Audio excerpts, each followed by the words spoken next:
कहते हैं कि 2014 से पहले हिंदू मुस्लिम नहीं होती थी, लेकिन जब से मोदी जी आए हमारे देश में हिंदू मुस्लिम हिंदू मुस्लिम हिंदू मुस्लिम हो रहा है। वही तो हम कह रहे हैं कि कोई एक घटना बताएं ललन बाबू, एक घटना कोई बताए कि एक भी दंगा हुआ हो इस देश में, कोई धार्मिक दंगा। एक दंगा नहीं हुआ है। ललन बाबू इधर उधर मत करें यार।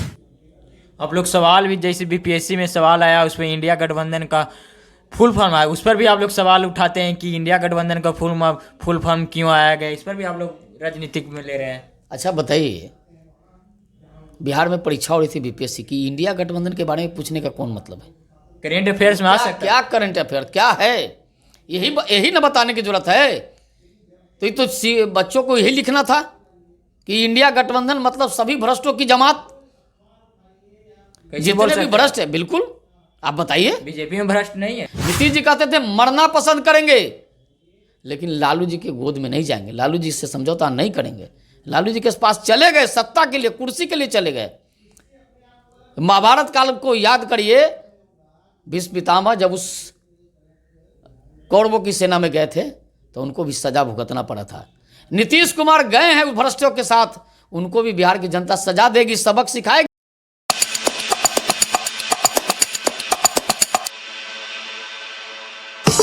जानते हैं कि संसद भवन में दो व्यक्ति घुस गए थे स्मोक स्प्रे लेकर।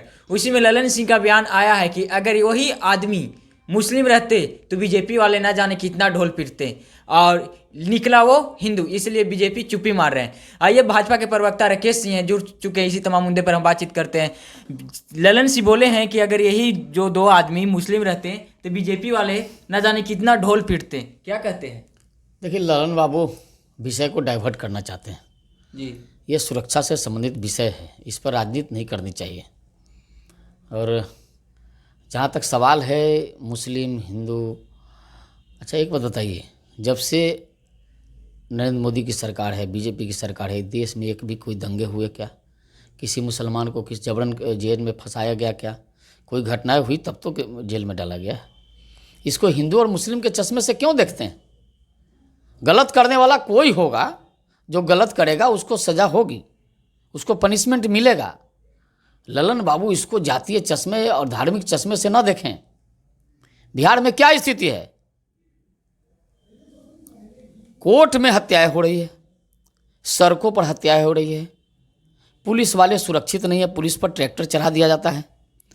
बालू माफिया, शराब माफिया, दारू माफिया क्या कर रहे हैं? कहाँ है ललन बाबू? क्यों नहीं मुंह खुल रहा है उनको? ये संसद की बात कर रहे हैं।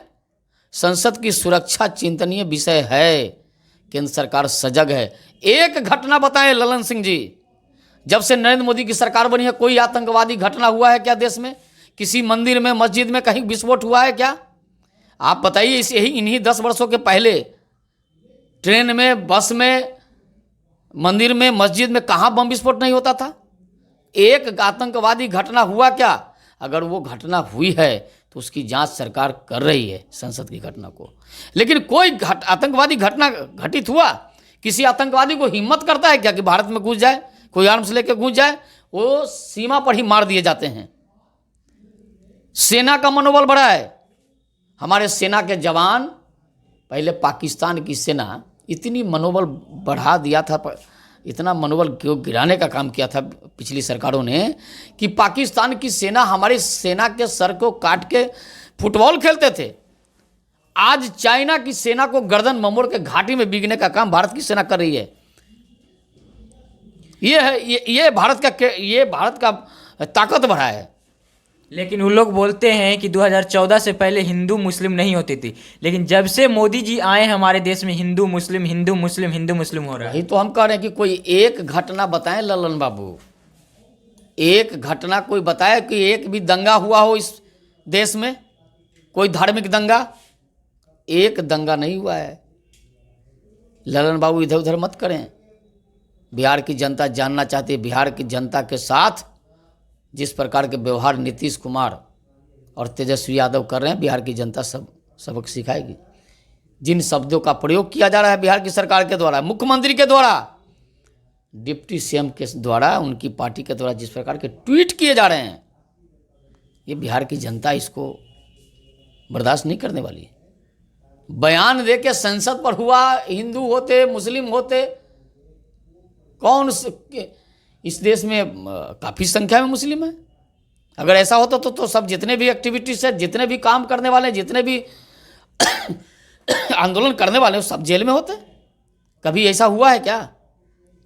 एक घटना बताएं केवल। देखिए, वो सुरक्षा का मामला है और उस पर बहुत राजनीति न करें। बिहार को देखें, बिहार तो संभल नहीं रहा और दिल्ली और केंद्र पर टिप्पणी कर रहे हैं। आप लोग सवाल भी, जैसे बीपीएससी में सवाल आया उस पर इंडिया गठबंधन का फुल फॉर्म आया, उस पर भी आप लोग सवाल उठाते हैं कि इंडिया गठबंधन का फुल फॉर्म क्यों आया गया, इस पर भी आप लोग राजनीतिक में ले रहे हैं। अच्छा बताइए, बिहार में परीक्षा हो रही थी बीपीएससी की, इंडिया गठबंधन के बारे में पूछने का कौन मतलब है? करेंट अफेयर्स में आ सकता है। क्या करंट अफेयर क्या है? यही न बताने की जरूरत है। तो ये तो बच्चों को यही लिखना था कि इंडिया गठबंधन मतलब सभी भ्रष्टों की जमात, जितने भी भ्रष्ट है। बिल्कुल, आप बताइए। बीजेपी में भ्रष्ट नहीं है? बीजेपी में भ्रष्ट करें हम करें, कौन ईमानदार है? लालू जी। देखिए, एक एक चरित्र देखिए ना, इस राज्य के कलयुग के चरित्रवान लोग सभी इस गठबंधन में हैं। सबको जनता नापसंद कर दी है। अब बताइए, सबको नापसंद किया है। लालू जी को 15 साल पहले सत्ता से उखाड़ के फेंक दिया था। मुलायम सिंह जी के, अखिलेश यादव सत्ता से बाहर हैं, शरद पवार बाहर हैं,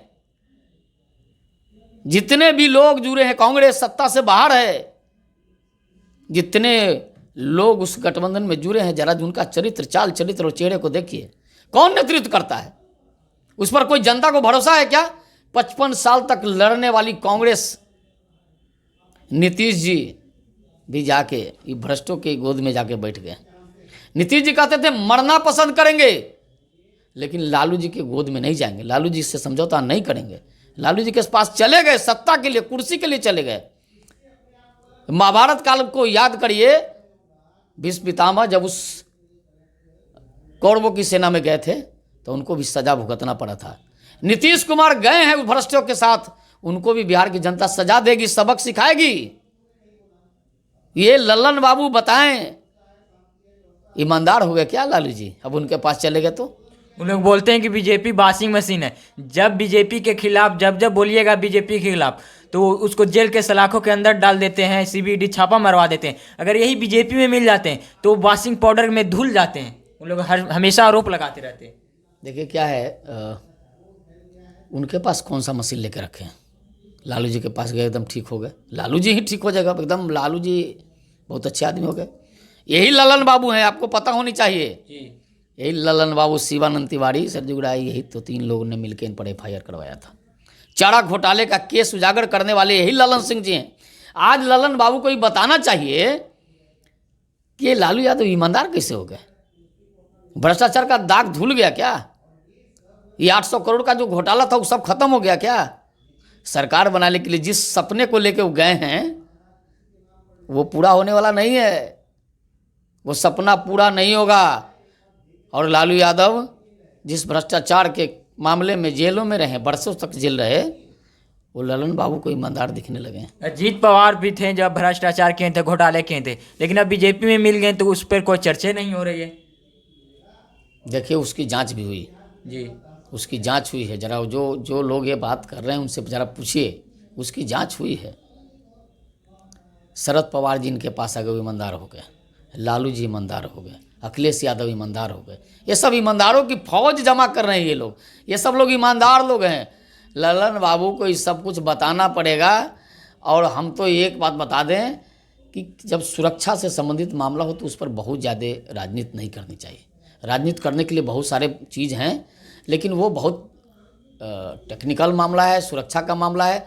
उसकी जांच हो रही है और उसमें जो दोषी होंगे वो सभी पकड़े जाएंगे। उनको चिंता करने की ज़रूरत नहीं है। देश मजबूत हाथ में है, नरेंद्र मोदी के हाथ में है देश, इसलिए चिंता करने की उनको ज़रूरत नहीं है। वो सुरक्षित है, वो सुरक्षित रहेंगे।